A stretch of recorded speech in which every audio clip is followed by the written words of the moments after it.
Lyon demain, le quart d'heure lyonnais, toute l'actualité chaque matin. Parce que Lyon demain se dessine aujourd'hui, voici l'essentiel de l'actualité. En ce jeudi, nous sommes le 9 décembre. Nous parlerons du coup d'envoi de la fête des Lumières.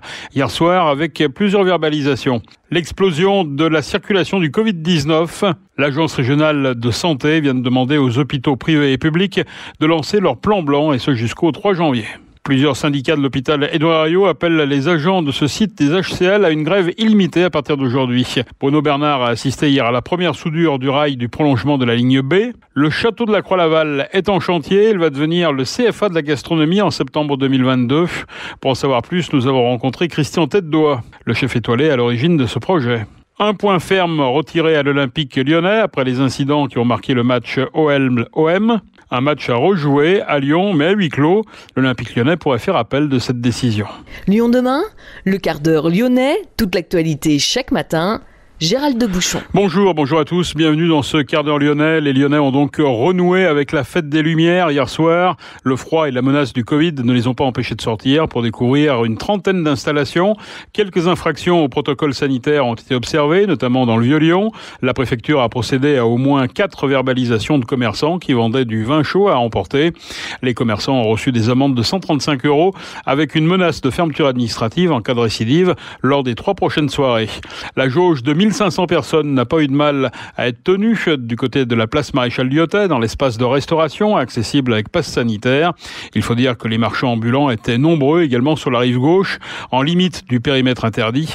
Certains se sont même installés à l'intérieur du périmètre, bravant l'interdiction. L'explosion de la circulation du Covid-19, l'impact sur les hospitalisations s'accélère. Plus de 1500 personnes atteintes du coronavirus sont hospitalisées dans les établissements de la région. 275 patients sont même en soins critiques. L'Agence régionale de santé Auvergne-Rhône-Alpes demande aux hôpitaux publics et privés de lancer leur plan blanc dès à présent et jusqu'au 3 janvier. Une mesure mise en place lors des autres vagues épidémiques qui permet aux établissements de mobiliser immédiatement tous les moyens disponibles pour gérer l'afflux de patients. Cela se traduit par le déploiement de personnel médical et par la déprogrammation des opérations et autres actes médicaux dits non prioritaires pour permettre de renforcer les services de réanimation. Les syndicats Sud et FO de l'hôpital Édouard Herriot appellent les agents de ce site des HCL à une grève illimitée à partir d'aujourd'hui pour faire entendre plusieurs revendications. Ils pointent notamment des sous-effectifs récurrents, des salaires trop bas et des conditions de travail dégradées amplifiées depuis la pandémie. Selon les syndicats, 1000 agents auraient quitté les HCL depuis le début de l'épidémie de Covid-19. Sud et FO s'élèvent aussi contre un projet de restriction d'accès au parking, prévoyant que les agents habitant sur Caluire, Vaux-en-Velin, Saint-Priest et Oulin voient leur accès limité à 5 passages par mois, du lundi au vendredi, à partir du 3 janvier. Les Hospices civils de Lyon ont souscrit un prêt à Impact. Pacte, c'est son nom. 10 millions d'euros sur 20 ans avec Arkea Bank, une première en France pour un hôpital public. Ce prêt intègre des critères dits ESG, environnement, social et gouvernance, sur lesquels les HCL s'engagent à progresser dans la durée.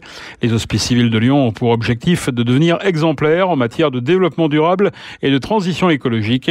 Plusieurs initiatives ont été lancées, la création d'un comité de pilotage, le recrutement d'un chargé de mission RSE, également la sélection de plusieurs projets innovants, la mise en place d'ambassadeurs et de clubs de réflexion RSE, le respect des éco-gestes ou encore le développement d'éco-soins. Un plan de mobilité est déployé pour réduire l'impact des pollutions liées au transport dans les déplacements.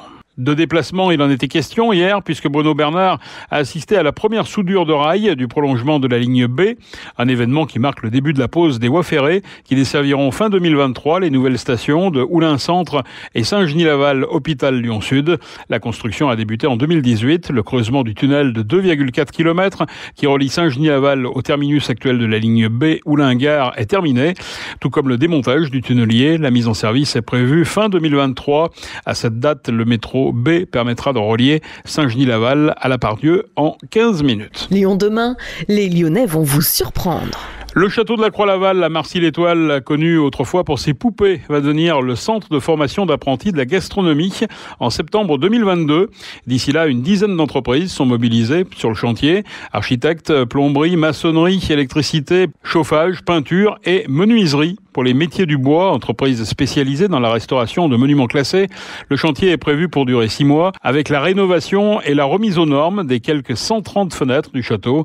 Benoît Darchieux est le dirigeant des métiers du bois. Ici, c'est la restauration des menuiseries anciennes pour leur donner une nouvelle vie et les améliorer thermiquement en remplaçant les vitrages qui étaient des simples vitrages pour les passer en vitrage feuilleté pour qu'on puisse utiliser le bâtiment et l'exploiter comme il doit être exploité avec le confort d'aujourd'hui. On démonte les ouvrants sur site, on les descend à notre atelier de restauration, on enlève les vitrages, on restaure, on fait des greffes de bois dans la même essence d'origine, c'est-à-dire que si c'est une fenêtre en chêne, on va faire des greffes avec des chênes de même couleur pour éviter que ça se voie. Et après, on va approfondir des feuillures, mettre des joints périphériques pour les rendre étanches, on va les peindre en première couche, on va les mettre après un vitrage feuilleté, on va les repeindre pour les finitions et après on va les reposer en les réréglant dans les dormants anciens. Quels sont vos autres chantiers sur la région ? Sur la région, on avait une villa Mangini pour Enedis, on a un village Mangini pour Enedis aussi où on restaure une villa type Florentine à Lyon. On a fini l'hôtel de ville de Lyon où on a travaillé, on a fait des portes d'accessibilité avec des mécanismes automatiques mais en restaurant les anciennes portes de l'hôtel de ville. On a beaucoup travaillé sur la basilique de Fourvière,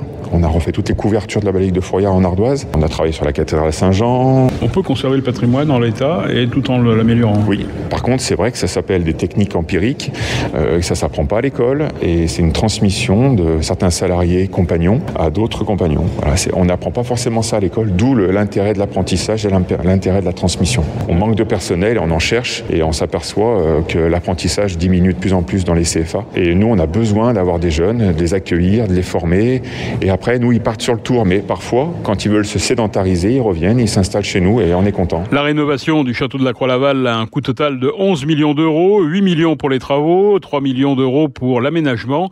Le CFA de la gastronomie se présente comme l'unique CFA en France dédié à la restauration gastronomique et gratuit. Il est ouvert à tous les jeunes et aux personnes en reconversion, quel que soit leur parcours, leur origine.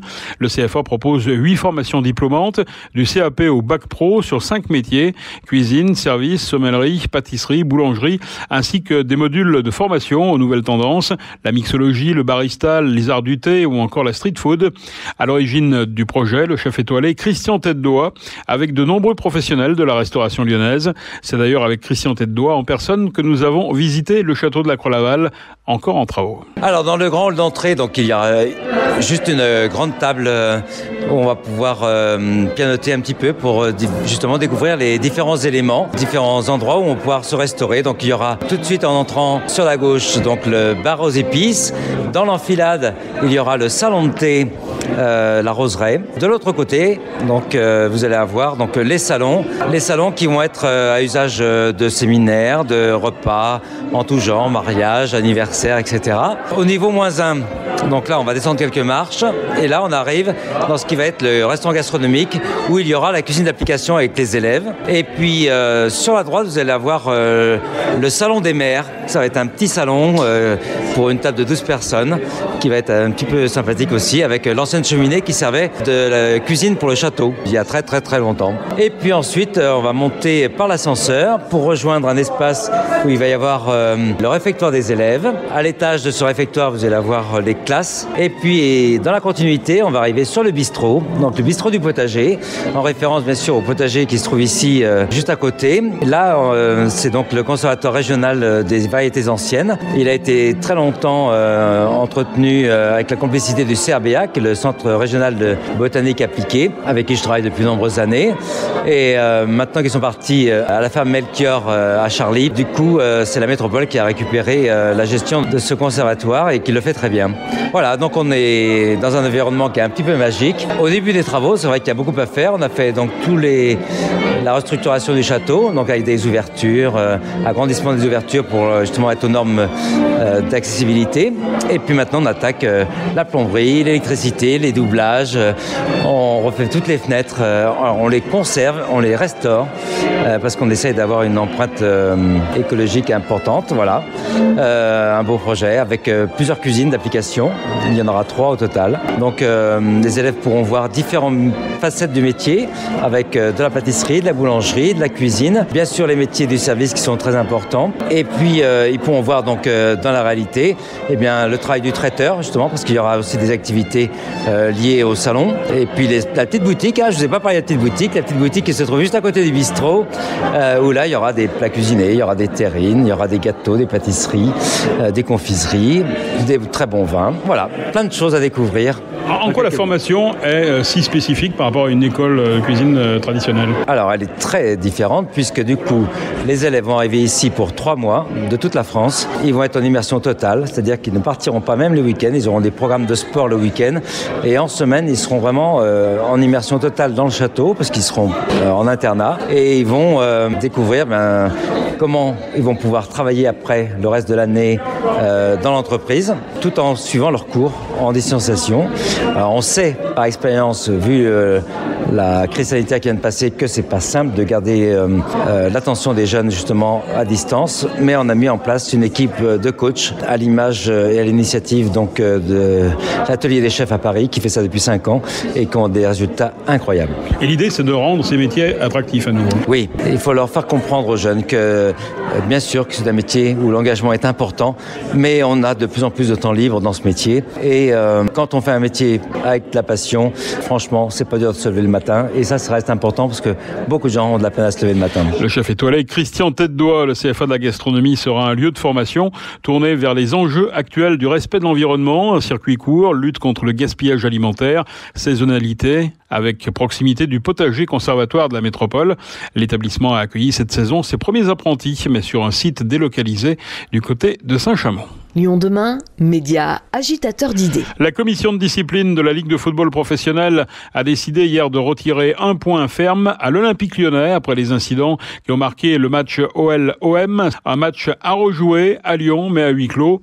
L'Olympique lyonnais a fustigé cette décision prise par l'instance. Le club dit se réserver le droit de faire appel. La décision n'est pas anodine pour le club, 12e de Ligue 1 avec 6 points de retard sur le podium, et ce avant les sanctions annoncées. L'Olympique lyonnais estime par ailleurs à plus de 3 millions d'euros la perte financière engendrée par un match à huis clos.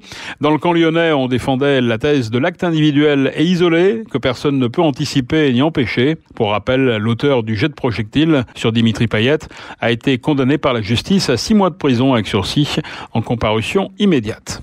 Peter Bosz a convoqué 23 joueurs pour le match de Ligue Europa face aux Glasgow Rangers. Léo Dubois, indisponible depuis sa blessure à la cuisse avec l'équipe de France en Finlande, est de retour. En revanche, Paqueta, qui n'a pas participé au dernier entraînement, est ménagé. L'Olympique lyonnais boucle ce soir la première phase de Ligue Europa avec un match sans grands enjeux.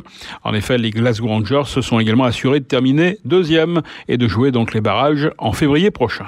Enfin, un mot de basket en Coupe de France. Les hommes de TJ Parker accueilleront Vichy-Clermont, équipe de Pro B, en 8e de finale. Moins facile pour les filles de l'Asvel. Elles se rendront à Basketland, champion de France en titre, pour les quarts de finale. C'est la fin de ce quart d'heure lyonnais. Merci de l'avoir suivi. On se retrouve demain, même heure, même antenne. En attendant, passez une excellente journée et profitez de la fête des Lumières.